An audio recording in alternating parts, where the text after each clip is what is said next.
I didn't lie to you on that polygraph, I promise. Chris, I know. Chris, stop. It's time. Just I'm- stop for a minute. Take a deep breath. I want you to take a deep breath right now.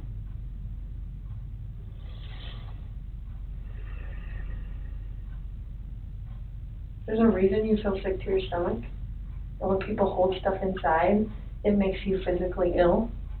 And I can just tell on your face, I could tell from the second you walked in that you were wanting to just come clean and just be done with this. This is a technique known as social exchange, an interpersonal persuasion strategy in which the interrogator provides the suspect with a psychological reward in return for the information they need. In this case, she's trying to convince Chris that the alleviation of mental weight is a worthy trade for a confession. She does this in a manner that protects his self-esteem by giving him appreciative reinforcements. And I appreciate that because you knew sitting down in that chair that you weren't going to pass today. And you knew I was going to find out, because I told you that, and then you continued to stay knowing that you could, at the end, say, you know what, I just need to get this off my chest.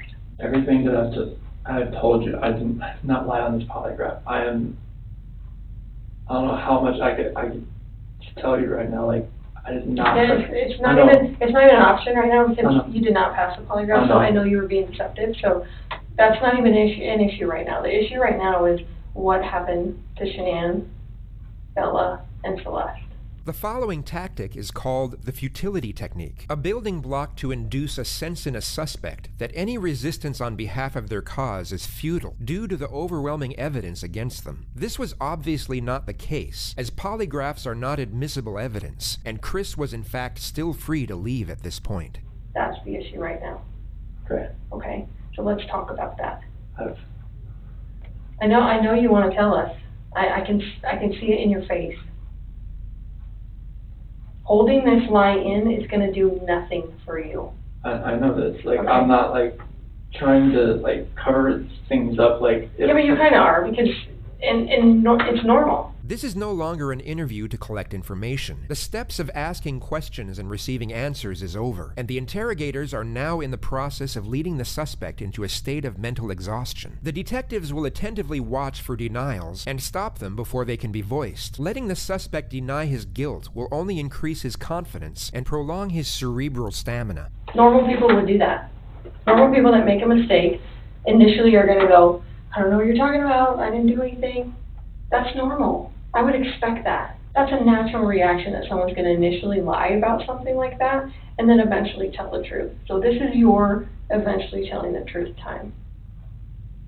This is where the rubber meets the road, Chris.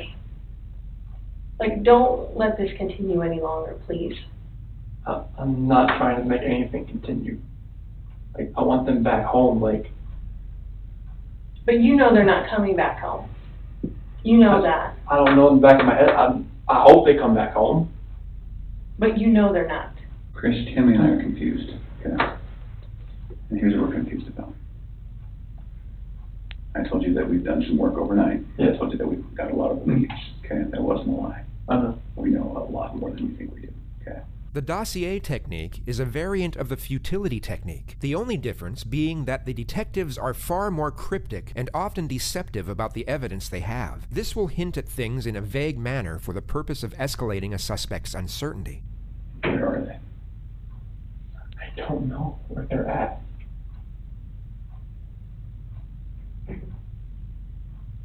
Honestly, I do not know where they are at. If I could have my babies back home right now, I would. I want them back. I want everybody back.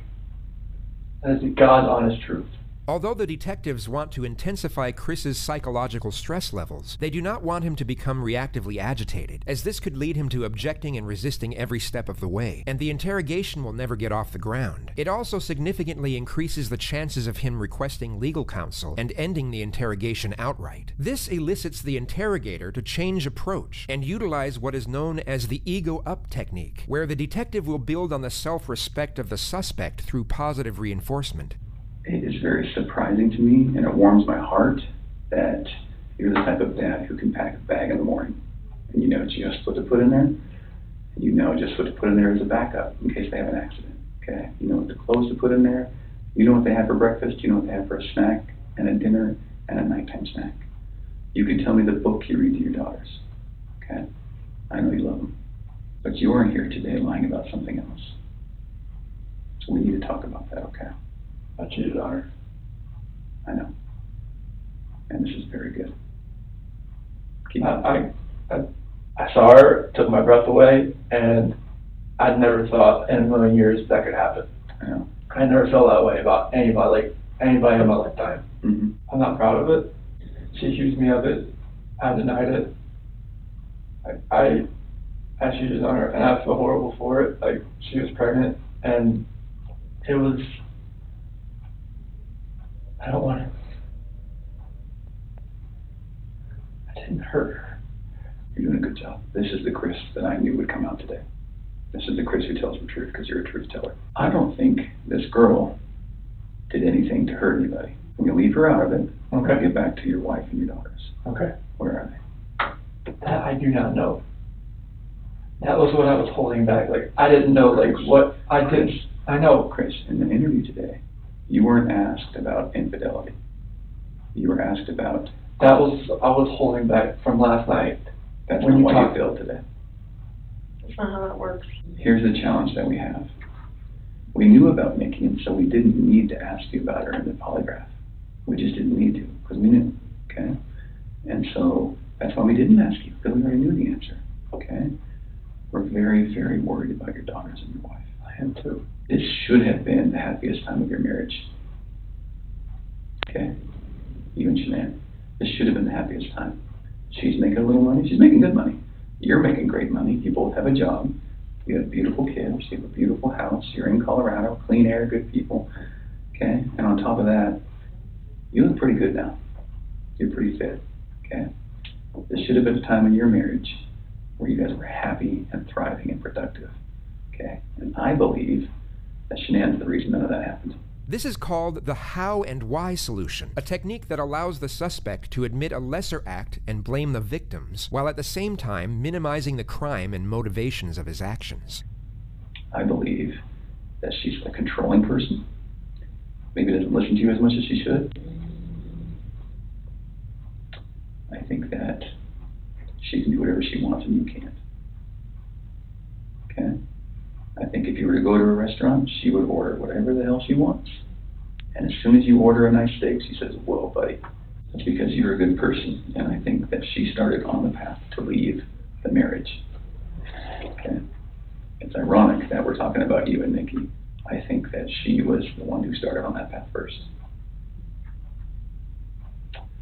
What do you think about that?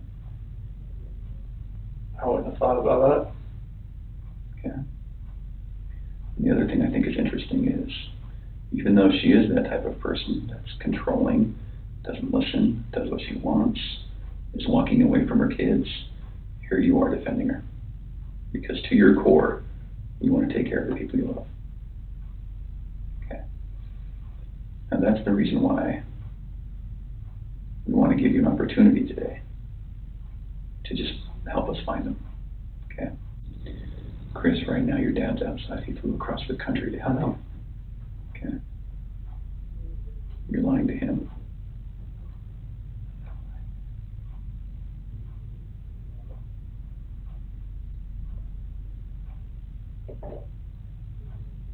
You're lied to everyone you talk to.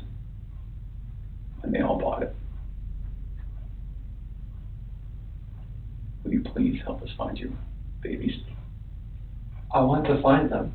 I've told you over and over, I want to find everyone. Can you understand that some of this just doesn't make sense to us? How is it possible that a woman and 2 kids are just completely gone off the face of the earth? I promise you, I have nothing on my hands I did nothing to those kids or her to make them vanish.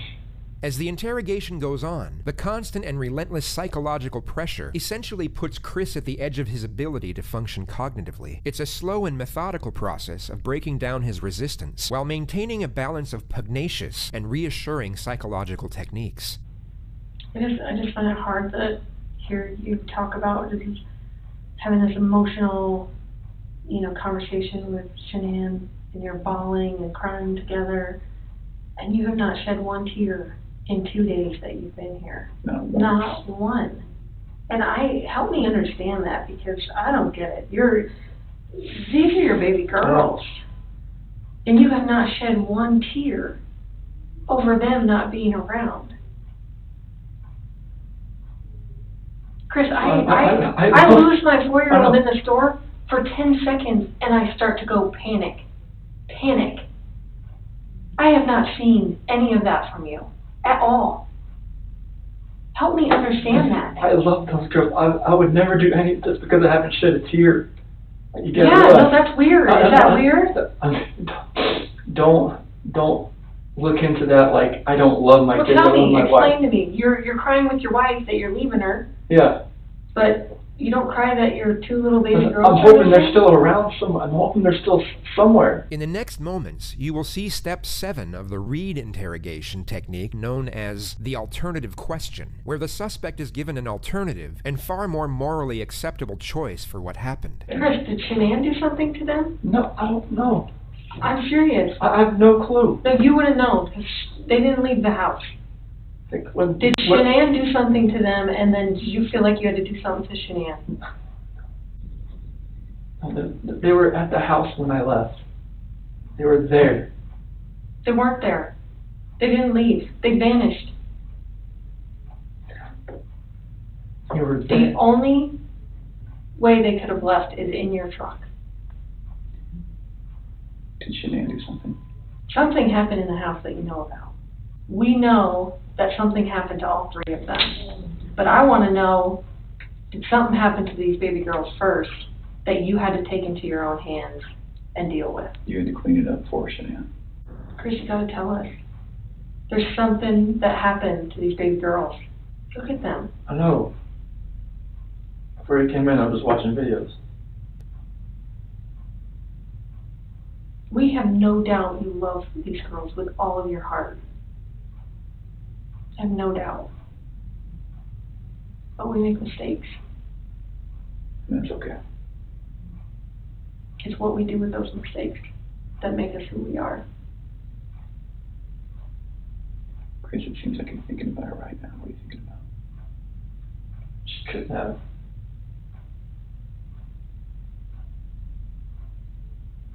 I feel like you cleaned up for her. I feel like that's the type of guy that you are. Chris, this is a weight that's going to be on you for the rest of your life until we resolve it tonight.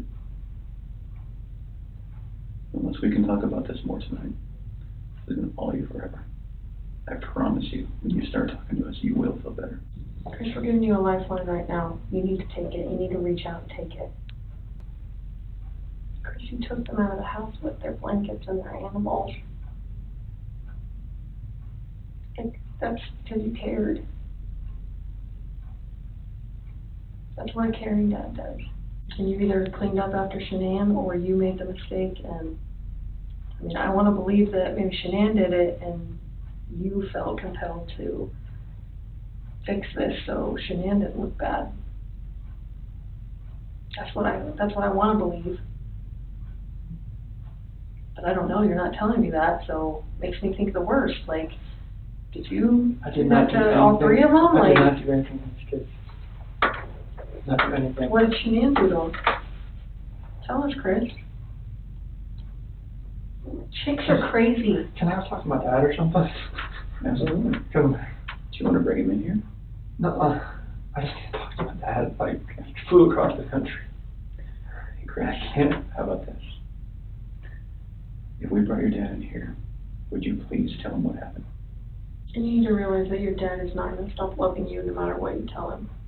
You are his child, and he will not stop loving you. Never.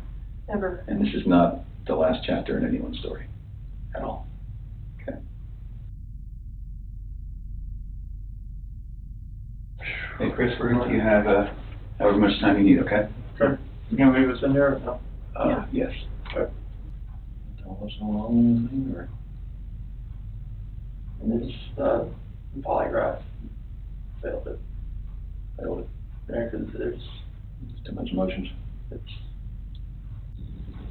Anything else you wanna tell me, what's going on, or what happened, or anything, if you know anything about? When we had that conversation that morning, it was emotional, it was, told her about separation and everything like that. Mm-hmm.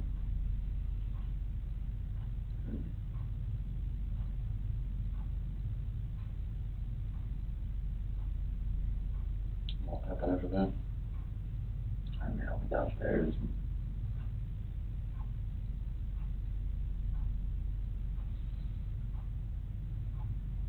I don't want to protect her. What? I don't want to protect her. You don't wanna protect her? I don't know what else to say. What happened? Huh? She hurt him? Yeah. And that, What now? I freaked out when I heard her. You hurt her?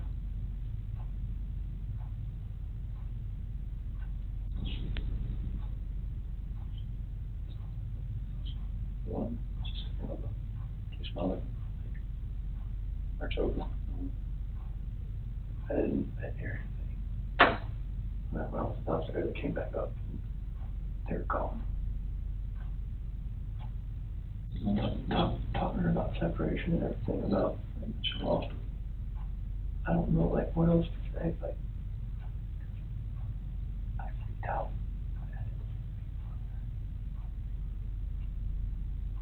Those are my kids. I heard like a little commotion upstairs, but I didn't think anything of it. Mm-hmm. And then you went back upstairs and she was, They were, I could see, like, she was on top. what, choking her, or? Did she kill They were blue. her? Both of them? Yeah. She choked both of them to death. I freaked out at the same thing.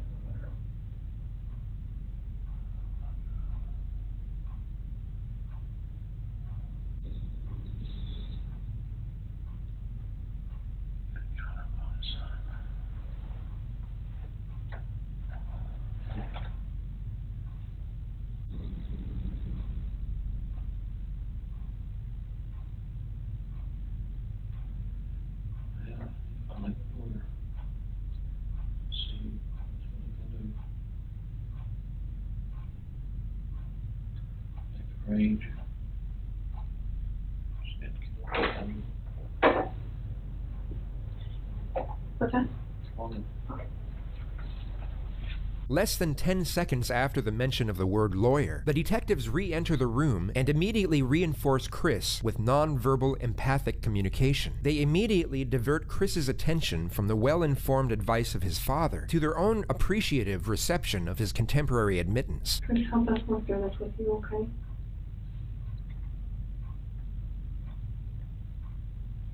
Will you tell us what you told your dad?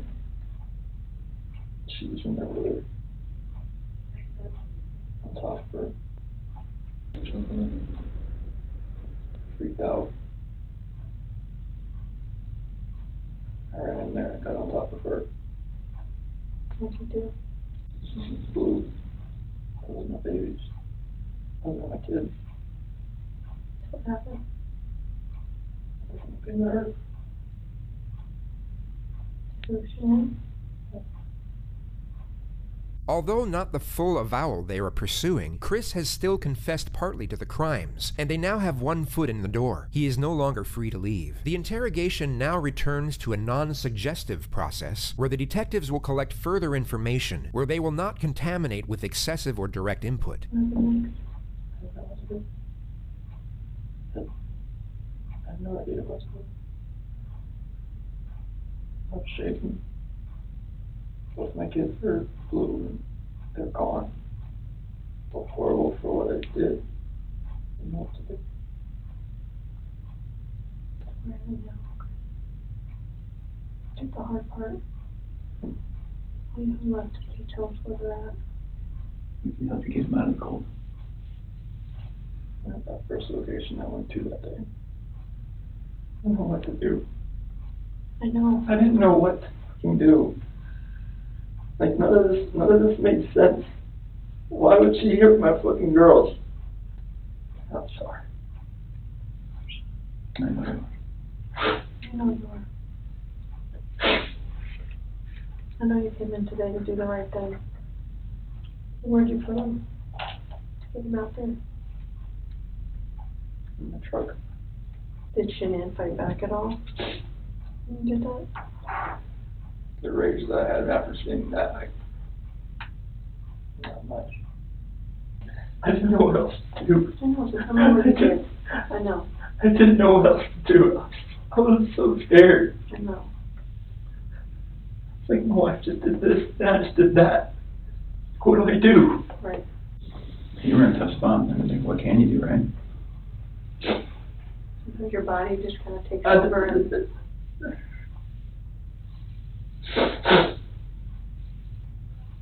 What's going to happen?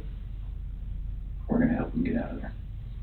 Chris, I know they're gone, but they're still your babies, and you're still their dad. And you don't want them out there. I don't want them out there. And you don't want someone else to find them out there. You don't, I promise you. You give us a second so we can kind of get some things arranged. Can you do that? What the fuck is this?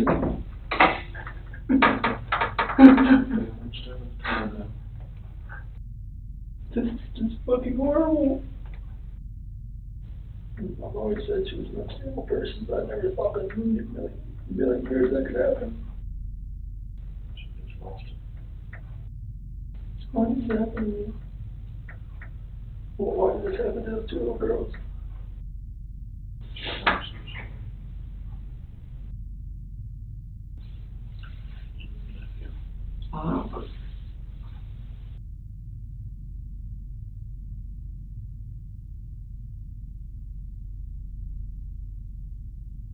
This ain't gonna be on the news anytime soon, as far as. No, not tonight.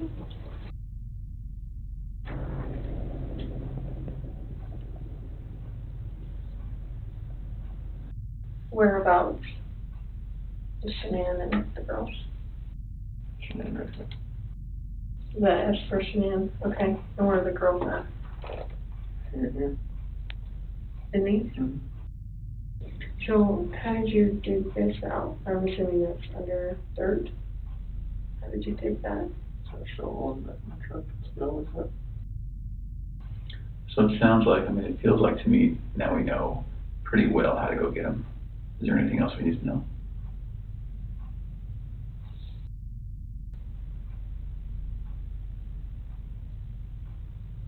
What do you think of that, Chris? Let my family down. Let my dad down, let my mom, sister, nephew, nieces, friends, co-workers.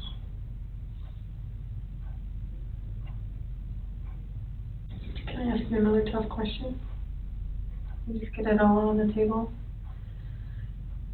When you see Shanann choking, strangling Celeste, and you get her off of Celeste, did you think about calling an ambulance? How come? I see you laying there blue and limp. Mm-hmm. I've never seen something like that in my life. She just laid over, nothing she wasn't moving at all, no gasp of breath. She was totally just blue. After the baseline information of Chris's version of events is gathered, he is now locked into an alibi and timeline of affairs that forensics will subsequently examine and dissect in ways so they can use it against him. The tone of the interrogation then reverts back from information gathering to a confrontational nature. So Chris, you're doing this job for a long time. I know. I know a lot about psychology and as far as what people are thinking. And most parents will never even want to fathom that their kid is dead. Even if their kid's stiff, blue in bed, stiff been dead all night, they still call an ambulance to see if someone can revive their child. And when the ambulance gets there and they're like, gosh, their kid's been dead all night, like, there's nothing we can do. And the parent's like, why are you not doing something? What are you talking about? So that's what we're used to. So that's why I want you to explain to me, like, what was going on in your head and. The rage I felt for what she did,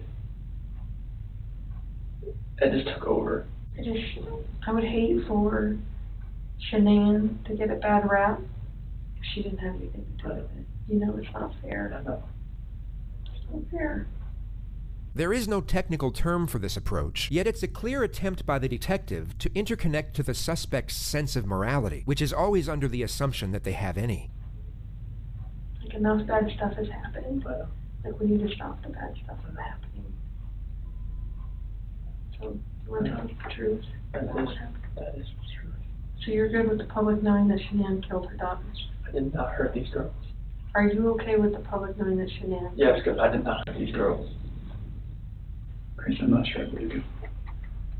Are you sure Shanann didn't catch you in? No, my God, no. Don't get mad, but what it looks like is that you found a new life, and the only way to get that new life was to get rid of the old life.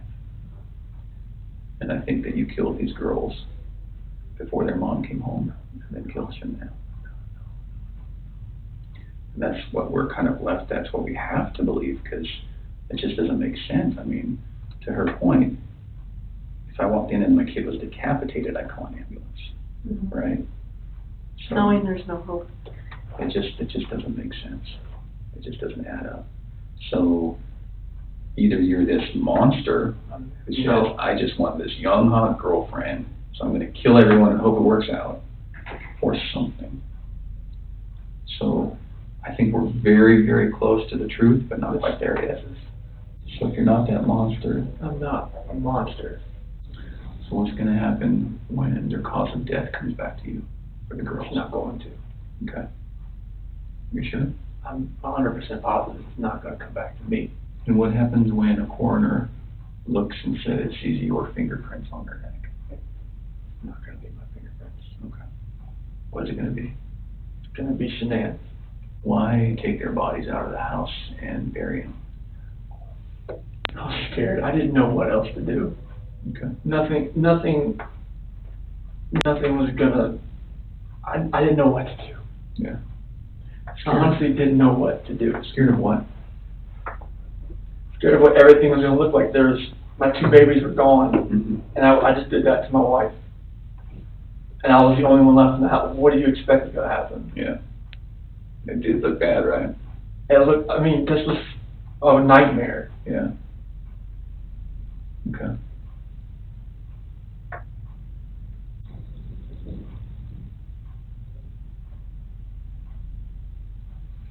Yesterday when you were talking, and again, this is before we kind of got to this moment today, you mentioned that we were talking, you said, I don't know where they are, and then you said something along the lines of, whatever happened to them, this act of pure evil. What does that mean?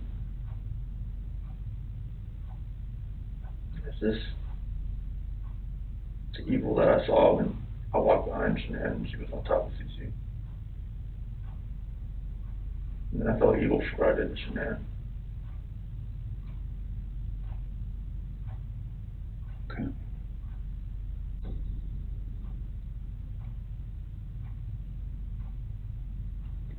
So after we look at their bodies, we're going to have a lot more questions. Things are going to be different then, but if you're willing, we'd love to talk to you then too.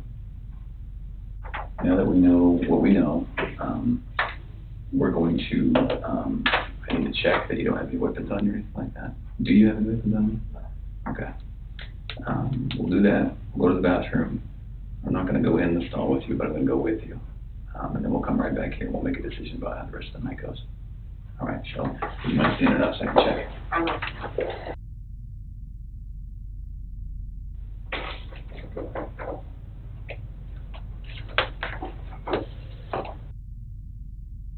This interrogation was a true testimony of how mental fatigue can restructure an individual's cognitive rationale. Chris maintained his innocence even after the failed polygraph, and if he had kept that stance, he would have walked out of that police department as a free man for at least another night. Yet, after a prolonged state of isolation, anxiety, and fear, coupled with the cerebral influencing tactics of the interrogators, the alleviation of getting out of that situation was in that moment perceived as enough of a luxury to exchange his freedom for it.